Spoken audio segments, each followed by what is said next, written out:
What if the smallest gift mattered more than the largest donation? What if true generosity had nothing to do with how much you give? And what if Jesus was watching not the amount, but the heart behind it? In Luke 21:1-4, we encounter one of the quietest yet most powerful moments in the ministry of Jesus. There is no confrontation, no miracle, no dramatic debate. Instead, there is a simple scene unfolding in the temple, one that reveals how God measures faith. Jesus is sitting near the place where offerings are given. People are coming and going.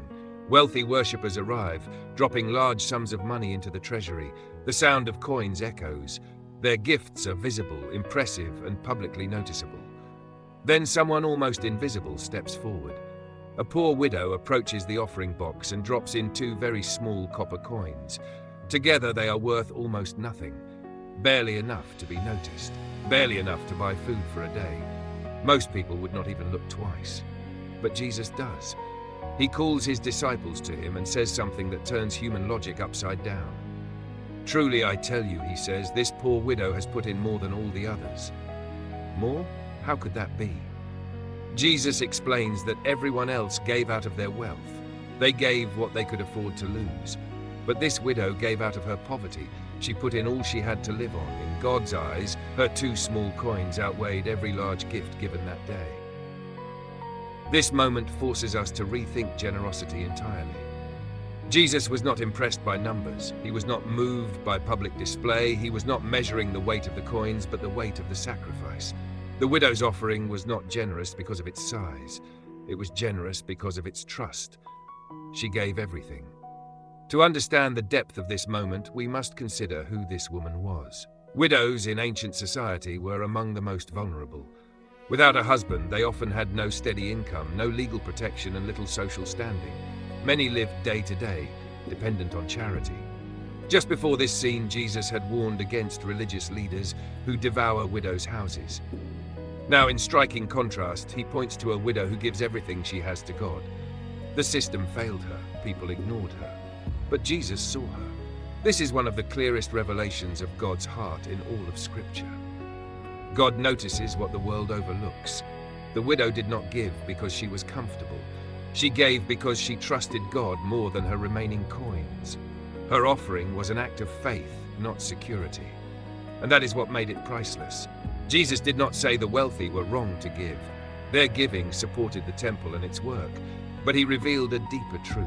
Giving without sacrifice does not carry the same spiritual weight as giving that costs something. This story challenges modern assumptions. We often measure generosity by totals, by budgets, by percentages. God measures it by surrender. It raises difficult questions. Do we give what is convenient, or what requires faith? Do we trust God with our leftovers or with our livelihood? Do we give to be seen, or because we trust him completely? The widow gave without applause. No one praised her. No one thanked her. There was no recognition, except from Jesus.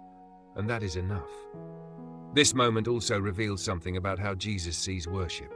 True worship is not about abundance. It is about dependence. It is not about display. It is about devotion.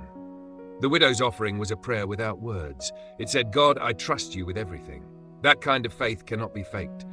This passage also invites us to reflect on what we truly value. Money is often a measure of security. Giving it away, especially when you have little, forces a decision about where your trust lies. Jesus did not stop the widow. He did not tell her to keep her coins. This has troubled some readers, but it reveals an important truth. Jesus honors faith even when it looks risky to human eyes. God does not exploit faith, but he honors surrender. The widow was not giving to impress God. She was giving because she believed God was worthy and trustworthy, and that belief moved the heart of Christ. This story reminds us that faithfulness is not reserved for the powerful. It belongs to the humble, the unseen, the overlooked. You do not need wealth to be generous. You need trust. It also reminds us that God's economy is different from ours. In God's kingdom, sacrifice outweighs surplus. The smallest act of faith can carry eternal significance. Jesus did not record the names of the wealthy donors. History does not remember them. But the widow's story has been told for generations. Why? Because her gift revealed the kind of heart God delights in. This passage speaks to anyone who feels their contribution is too small to matter. Your time, your prayer, your quiet obedience, your unseen sacrifice. Jesus sees it all. He sees what you give when no one else notices.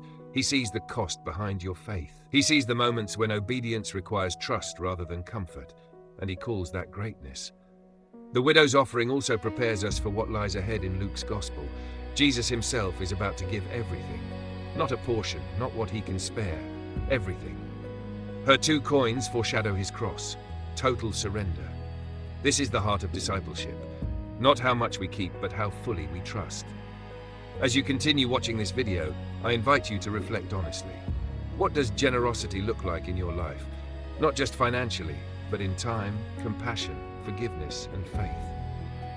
Please continue watching until the very end. Your continued attention is the greatest support and help you can give me. I quietly pray that God blesses you with abundant health and fills your life with His grace and mercy. Thank you for watching this video. If this message touched your heart, please like the video, follow Holy Path Insights for more biblical teachings, and share this message with others. May God see your faith, honor your trust, and bless you richly with His enduring grace.